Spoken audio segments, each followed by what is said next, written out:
అమ్మఒడి పథకం పెట్టినప్పుడు ఒక్కొక్కరికి 15,000 రూపాయలు ఇస్తామని చెప్పి మాట ఇచ్చారు. సంవత్సరానికి 2002 సంవత్సరం వచ్చేటప్పటికి 1000 రూపాయలు తగ్గించి 14,000 రూపాయలు చేశారు. ఇంకో సంవత్సరం తిరిగేసరికి 1000 రూపాయలు తగ్గించి 13,000 చేశారు. 21, 22లో మొత్తానికి వేయకుండా ఎగ్గొట్టేశారు డబ్బులు.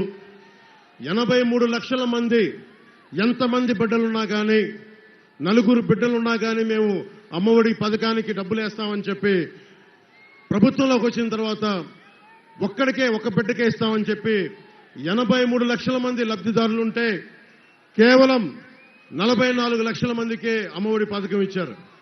రకరకాల కారణాలు 44 లక్షల మందికి మీకు ఇస్తున్నామని చెప్పి అదే అమ్మఒడికి ఇచ్చింది 19,600 కోట్ల రూపాయలు అయితే మద్యం మీద అమ్మి నాన్న గొంతును తడిపి సారా నిషేధిస్తామని చెప్పి దాదాపు 1,00,000 రూపాయల కోట్లు ఈ రోజున నాన్న గొంతులో సారా పోసి సంపాదించాడు. ముఖ్యమంత్రి కాదు అతను, ఒక సారా వ్యాపారి. అతను ముఖ్యమంత్రి కాదు, అతను ఒక ఇసుక వ్యాపారి.